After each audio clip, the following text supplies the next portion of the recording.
अस्सलाम वालेकुम, good morning guys. तो अब हम चलते हैं अपनी स्टोरी की जानिब। लेकिन स्टोरी की जानिब जाने से पहले जो मैं आपको हमेशा रिक्वेस्ट करती हूँ, प्लीज़ चैनल को सब्सक्राइब कर दें, वीडियो को लाइक कर दें, बेल आइकन क्लिक कर दें ताकि हमारी वीडियोस अगर आए आपके पास तो नोटिफिकेशन आए आपके पास और हमारी वीडियो आपके पास फ्रीक्वेंटली पहुँच जाए। और प्लीज़ अगर आपको स्टोरी अच्छी लगे तो अपने फ्रेंड्स के साथ भी ज़रूर शेयर कीजिएगा। अब हम चलते हैं अपनी स्टोरी की जानिब। हाँ तो जनाब, अब हम अपनी स्टोरी की जानिब बढ़ते हैं। स्टोरी में हम देखते हैं कि इरफ़ा जो होती है वो अपने बॉस के साथ घर आती है। नोमान को ये बात अच्छी नहीं लगती और नोमान इरफ़ा को बोलता है, टोकता है इस बात पे। इरफ़ा को इस बात के बारे में बहुत बुरा लगता है क्योंकि नोमान उसका हाथ पकड़ता है और गली में से ये सारी सवालात करता है। इरफ़ा जैसे घर पहुँचती है उसका मुँह उतरा हुआ होता है और वो कहती है मैं शॉपिंग पे नहीं जा रही हूँ। और नोमान कहता है इरफ़ा नहीं जा रही है तो फिर मैं भी नहीं जा रहा हूँ। फिर कहते हैं सब प्लान कैंसिल हो गया है। और फिर इरफ़ा रूम में बैठी हुई होती है, उसका बहुत मूड ख़राब होता है और फिर उसको बहुत सर में शदीद दर्द हो रहा होता है। तो इरफ़ा की अम्मी जब उसे मनाने के लिए रूम में आती है तो इरफ़ा कहती है अम्मी देखिए, आपने कहा एंगेजमेंट नोमान से कर लो, मैंने कर ली। आपने मुझे कहा कि शादी कर लेना इससे, मैंने वो भी माना। आज नोमान ने जो हरकत की है ना मेरे साथ, मैं मैं क्या बताऊँ अम्मी आपको। उसने मेरे बॉस के सामने मेरा हाथ पकड़ा और मुझे बहुत कुछ सुनाया है नुमान ने। ऊपर से मुझे गली में सवालात पूछे सबके सामने। अम्मी ये मैं बर्दाश्त नहीं कर सकती, ये मैं टॉलरेट नहीं कर सकती। इरफ़ा की अम्मी बोल रही होती कि बेटा तुम सही बोल रही हो, उसको ऐसा नहीं करना चाहिए, मैं नुमान से भी बात करती हूँ।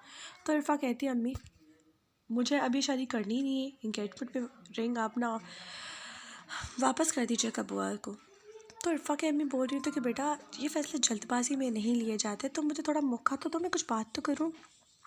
उधर नुमान की जो अम्मी होती है वो नुमान को बोल रही थी बेटा तुम इतने गुस्से में क्यों हो, ऐसा क्या हो गया था। तो नुमान कहता है अम्मी मैं जा रहा हूँ बाहर, ठीक है। अब जब आएंगी ना मामी, आप उससे ही पूछ लीजिएगा कि क्या हुआ था, इरफ़ा खुद ही बता देगी सब कुछ। तो इरफ़ा की अम्मी जैसे रूम से बाहर आती है तब तक रोमान भी चला जाता है और इरफ़ा की अम्मी उससे बात नहीं कर पाती है। और वो कह रही होती है कि देखिए भाभी हमने शॉपिंग पे जाना था लेकिन अब कुछ हालात ही ऐसे हो गए हैं कि बच्चे तो चल नहीं रहे, चलो तो अभी हम भी शॉपिंग पे नहीं जाते। तो फिर जो इरफ़ा की बुआ की बेटी होती है ना वो कहती है देखिए मामी हम तो आए, हमने तो शॉपिंग पे जाना है, भले किसी का कैसा भी मूड हो तो हम तो चलते हैं। तो इरफ़ा घर आती है और इरफ़ा बहुत रोती है, सारा दिन खाना भी नहीं खाती है क्योंकि उसे काफ़ी ऐसा फ़ील हुआ था कि आज उसकी बहुत ज़्यादा इंसल्ट हुई थी। और इरफ़ा काफ़ी रो रही होती है, उसने खाना भी नहीं खाया होता है पूरे दिन। और इरफ़ा की जो अम्मी होती है वो कहती है कि बेटा मैं जा रही हूँ शॉपिंग करने के लिए, ठीक है, तो घर का ध्यान रखना। और भाई अगर आ जाएंगे ना तो बेटा मैं तुम्हें बता रही हूँ खाना मैंने बना के किचन में रख दिया है तो तुम बना भाई को खाना दे देना, सही है। इरफ़ा की अम्मी चली जाती है शॉपिंग करने के लिए। इधर हम चलते हैं अहमद साहब की जानिब। अहमद साहब ये सारा मंज़र जो देख रहे होते हैं और वो वापस चले जाते अपने फ्रेंड के पास क्योंकि उस वक्त तो कुछ कर नहीं सकते थे क्योंकि एक तो वो मोहल्ले में होते हैं और दूसरा अहमद साहब कहते हैं कि नहीं ये खुद हैंडल कर लेगी, मुझे कुछ कहने की कोई ज़रूरत नहीं है। अहमद जब अपनी फ्रेंड के पास आता है तो अहमद का फ्रेंड उसे बोलता है कि देख यार आज तेरा मूड इतना ख़राब क्यों है, क्या आज इरफ़ा मैडम ने फिर से आपको कुछ बोल दिया। तो अहमद कहता है नहीं, आज वो हुआ जो नहीं होना चाहिए था। तो वो अपनी फ्रेंड को मतलब उसका फ्रेंड ऐसा अजीब साउंड कर रहा था, देख यार मैंने आज तक तुझे इतना मूड ऑफ कभी भी नहीं देखा और आज तो इस तरह से साउंड कर रहा है, क्यों, क्या हुआ है आज ऐसा। तो वो कहता है नहीं यार बस चलो मुझे थोड़ा रेस्ट करना है, तबीयत मेरी सही नहीं है, थोड़ा मैं रेस्ट करूँगा तो मैं ठीक हो जाऊँगा। तो वो कहता है कि देख हम बचपन से एक दूसरे को जानते हैं, ठीक है, तू मुझसे बातें छुपा नहीं सकता। तो वो फ़ौरन ग्लासेस उठा के फेंक देता है और फिर वो कहता है कि वो मेरी इरफ़ा थी। और उस रोमान ने उसका हाथ पकड़ा और उसे सबके सामने जलील करते हुए उससे पूछा कि तुम होती कौन हो किसी गैर इंसान के साथ फ्रंट की सीट में बैठने के लिए। पहली बात देख यार, मुझे ये बात बुरी लगी कि उसने इरफ़ा का हाथ पकड़ा, मुझे दूसरी बात ये बुरी लगी कि उसने सरेआम लोगों के सामने उसे इतना ह्यूमिलेट किया। तीसरी बात मुझे बुरी ये लगी कि वो मेरी इरफ़ा थी और फिर भी वो शख्स उसका हाथ पकड़ के उसे बातें सुनाए जा रहा था। दिल तो चाह रहा था अभी उसे मार डालूं, लेकिन इरफा का देखकर मैं रुक गया। अच्छा जनाब, तो आपको इतनी मोहब्बत है इसीलिए आप ऐसा साउंड कर रहे हैं। अगर कल को इरफा किसी और के साथ हो तो, और वो अपने फ्रेंड का गिरेबान पकड़ के बोल रहा होता कि ऐसा कभी भी नहीं हो सकता। इरफा सिर्फ और सिर्फ मेरी है और इरफा किसी और की हो ही नहीं सकती है। ऐसा हो नहीं सकता कि इरफा के साथ कोई सा डिसरिस्पेक्ट से बात करे, ऐसा कभी भी नहीं हो सकता। तो उसका फ्रेंड बोल रहा होता है यार ऑफिस में तुमने भी तो इरफा के साथ यही कहा किया था, इरफा ने जब तुमसे छुट्टी मांगी थी तुमने नहीं बताया था उस टाइम। हाँ यार, तब मैं बहुत गुस्से में था क्योंकि इरफा ने मुझे बहुत सारी बातें सुनाई थी उसने एक दिन पहले। तो उसका फ्रेंड कहता है थोड़ा बेटा चिल्लप हो जा, इतना ज़्यादा गुस्सा करने की कोई बात नहीं है। तो वो कहता है मैं इसे चुप कैसे रह सकता हूँ, वो मेरी थी और फिर भी उसकी मंगनी किसी और से करवा दी गई। इरफा को मैं कुछ नहीं बता पाया और फिर वो मेरे साथ गाड़ी की फ्रंट सीट पे, मैंने उसे इंसल्ट किया कि वो बैठे, और फिर भी उसकी हिम्मत कैसे हुई, उसने इरफा के साथ इस तरह साउंड किया। मुझे ऐसे लोगों को डील करना बहुत अच्छे से आता है। तो उसके फ्रेंड कहता है बेटा कूल हो जा, कूल हो जा, कूल हो जा, उसकी फैमिली खुद संभाल लेगी, इरफा खुद संभाल लेगी। तो वो कहता है देखो इरफा बहुत मासूम इंसान है और बहुत साफ दिल की इंसान है, वो किसी के बारे में बुरा नहीं सोचती है। हत्ता कि मैंने उसके साथ इतना रूडली बिहेव किया लेकिन आज तक उसने कभी भी मेरे को कुछ भी बोला नहीं। तो वो बोला उसने देख इतना ज़्यादा गुस्सा करने की कोई ज़रूरत नहीं है यार, थोड़ा सा रिलैक्स हो जा, वक्त की नज़ाकत को देख। तो वह कहता है हाँ हाँ बस मैं ही वक्त की नज़ाकत को देखूँ, इस वक्त की नज़ाकत की वजह से आज इरफा मेरे पास नहीं है।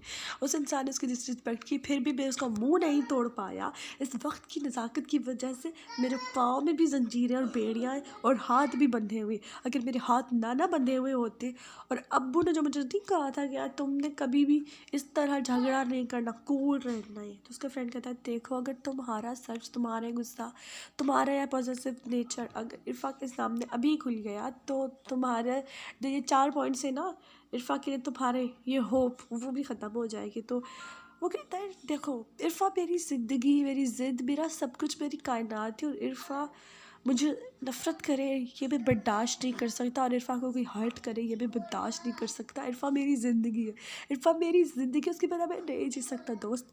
और अगर इसकी शादी उस घटिया इंसान से होगी जो कि मैं नहीं चाहती, अगर मुझे उसे जान से भी मारना पड़ा तो मैं उसे जान से भी मार दूँगा, लेकिन इरफा को हासिल करके रहूँगा एट एनी कॉस्ट। तो उसका फ्रेंड कहता है यार इतना गुस्से में क्या कर रहा है यार तू, इरफा तेरी ही है, ऐसे कोई कहीं नहीं ले जाएगा। एंड आई मेक श्योर नुमा ने उसे ऐसी हरकत की है आइंदा वो उससे अवेयर रहेगी और इस तरह से उसने टोन दिखाई है ना तो इरफा जल्दी ही मंगनी तोड़ देगी। तो वो कहता है कि आई होप सो वो मंगनी तोड़ दे, वरना मैं उस शख्स का मुँह ज़रूर तोड़ दूँगा जिसने मेरी इरफा के साथ इस तरह बिहेव किया सबके सामने, मैं उसे नहीं छोड़ने वाला। तो उसका फ्रेंड कहता है देखो उससे मैं कोई गलत कदम मत उठाना, देखो उससे मैं गलत कदम नहीं उठाता इंसान, थोड़ा ठंडे दिमाग से सोच लो। तो वो कहता है नहीं, सोचने समझने का वक्त चला गया। इस रोमान को तो मैं अब बताऊँगा कि किसी के साथ मिसबिहेव करने का, ओ सॉरी किसी के साथ नहीं, मेरी मिस इरफा के साथ मिसबिहेव करने का नतीजा क्या निकलता है उसको खुद पता चल जाएगा। बस आज रात तो वेट करना बेटा, उसे पता चल जाएगा। उसका फ्रेंड उसे बहुत समझा रहा होता है देखो ऐसा नहीं करना है, ऐसा नहीं करना है, सारा हम ठंडे दिमाग से डील कर लेंगे, तुम इतना हाइपर क्यों हो रहे हो। क्योंकि उसे एक तो अपनी बेइज्जती बर्दाश्त नहीं होती और सेकेंडली वो ज़िंदगी में पहली बार किसी से उसने मोहब्बत की थी अहमद ने, और उसके साथ कोई ऐसा बिहेव कर रहा था तो यकीनन ऐसा नेचर आना ही था सामने। अब देखना ये था कि स्टोरी आगे क्या मोड़ लेती है। अब हम चलते हैं इनकी फ्रेंड इरफा की फ्रेंड फ़रा की जानिब, जो अभी इरफा की कॉल देखती है और वो अभी ऑफिस से निकल रही होती है। इरफा कॉल करती है फ़रा को और बोल रही होती है रो रो के कि यार तू ना मेरे घर आ जा यार, मेरी तबीयत ठीक नहीं है, मुझे तुझसे कुछ बात करनी है। तो वो कहती है ठीक है मैं तुम्हारे घर आती हूँ, लेकिन देख अभी मुझे अपने घर जाना है ना, फिर मैं आती हूँ तुम्हारे घर, ठीक है, मुझे कुछ काम है, ठीक है, फिर मैं बाद में तुमसे बात करती हूँ, सही है, अभी मैं जा रही हूँ। तो उसकी फ्रेंड बोली थी मैं रास्ते में हूँ, मैं घर पहुँचती हूँ, फिर मैं तुझसे कुछ बात करती हूँ, खाना वाना खा के फिर मैं तेरे घर आती हूँ, फिर हम अच्छे से बात करेंगे दोनों सहेलियाँ। इरफा कह रही होती है देखो अभी मैं घर पे अकेली, यार तुझे आ जाना चाहिए। वो कहती है अच्छा तुम्हारा भाई नहीं आया अभी तक। वो कहती है नहीं यार कहाँ आया है, अभी तो बस 6 बजे और अब तुम्हें तो पता है भाई 7 बजे से पहले घर आता ही नहीं है खाने के लिए। तो वो कहती है तू रुक, मैं तेरे घर पे ही आती हूँ। फिर एक काम करते हैं, तू मुझे अपने घर पे खाना ही खिला दे। वो कहती ठीक है, मैं ना तुम्हें खाना खिला देती हूँ, लेकिन तुम आ ज़रूर जाओ। तो इरफ़ा की जो फ्रेंड होती है फ़रा, वो सीधा इरफ़ा के घर आती है और फिर बोलती है हाँ लड़की बता क्या बात है, अब बता। तो इरफ़ा ना बहुत ज़्यादा रो रही होती है, उससे रो के गले लगा के कहती है यार आज आज मैं बहुत ज़्यादा सैड हूँ। तो वो कहती है ऐसा क्या हुआ, सर ने कुछ कहा था तुम्हें? नहीं यार, अहमद सर ने मुझे कुछ भी नहीं कहा था। मुझे तो लगा था अहमद साहब बुरे हैं, मुझे ये नहीं पता था कि नोमान ऐसा निकलेगा। तो वो कहती है अच्छा ऐसा क्या किया नोमान ने? वो कहती है कि वो बहुत बुरा इंसान है, I hate him also, now I hate him. तो वो कहती है ऐसा उसने किया क्या? तो फिर वो उसे बताती है कि जब हम घर आ रहे थे तो अहमद साहब ने कहा था कि मैं आपको घर छोड़ देता हूँ। अहमद साहब और उससे फ्रेंड जा रहे थे कहीं पे, तो अहमद साहब ने मुझे कहा था कि मैं अपने फ्रेंड को बोलता हूँ वो पीछे बैठ जाए और आप आगे बैठे, आप मुझे रास्ता गाइड करें, ठीक है? तो फिर मैं रास्ता गाइड करने के लिए ही उनके साथ फ्रेंड की सीट पे बैठी थी।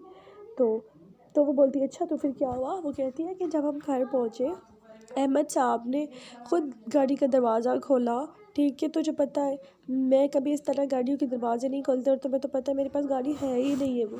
तो उसने कहा कि यार ये सारा मंजर ना नुमान देख रहा था, और फिर जब मैं गाड़ी से बाहर आई तो उसने ना आओ देखा ना ताओ, सीधा मेरा हाथ पकड़कर मुझसे सवाल जवाब करने लगा, वो भी सारे गली मोहल्ले के लोगों के सामने। मुझे बहुत ह्यूमिलेट फील हो रहा था यार। तो वो कहती है कि नुमान ने तुम्हारे साथ इस तरह मिसबिहेव किया? उसने कहा हाँ यार बहुत कुछ उसने मुझे बोला। तो वो कहती है यार बताओ तुम्हारे साथ उसने क्या क्या बिहेव किया? तो वो कह रही थी कि हाँ उसने बोला कि तुम मतलब मेरे साथ फ्रंट सीट में नहीं बैठी, इसके साथ फ्रंट सीट पे बैठी हुई हो, मेरे साथ फ्रंट सीट पे बैठी में तुम्हारे सीट पे कांटे लगे हुए थे और इसकी सीट पे तो फूल लगे हुए थे, और भी उसने मुझे बहुत कुछ कहा है। मैं अब इस मंगनी को और कंटिन्यू नहीं कर सकती यार, मैं ये रिश्ता तोड़ना चाहती हूँ। तो उसकी फ्रेंड कहती है यार तूने अपनी अम्मी को बताया? तो कहा हाँ मैंने अम्मी को बताया था। उसने कहा हाँ तूने तो बताया था, तुझे तो शॉपिंग पे जाना था। उसने कहा हाँ मैंने बताया था। अब इरफ़ा बहुत ज़्यादा परेशान थी, उसने अपनी फ्रेंड को सारी चीज़ें बता दी थी। तो उसकी फ्रेंड बोलती है कि अब ये रिश्ता मुझे नहीं लगता इस रिश्ते में कोई दम है। तो वो कहती है कि यार अम्मी आज भी शॉपिंग पे गई हैं अम्मी और बुआ, तो अब क्या करूँ मैं? वो कहती है यार कोई बात नहीं, तू खुद बात कर लेना इनसे। अब स्टोरी में होगा क्या आगे, अब इस स्टोरी में होगा क्या आगे, वो सब देखने के लिए आपको इस चैनल को सब्सक्राइब करना पड़ेगा और लाइक करना पड़ेगा। अल्लाह हाफ़िज़।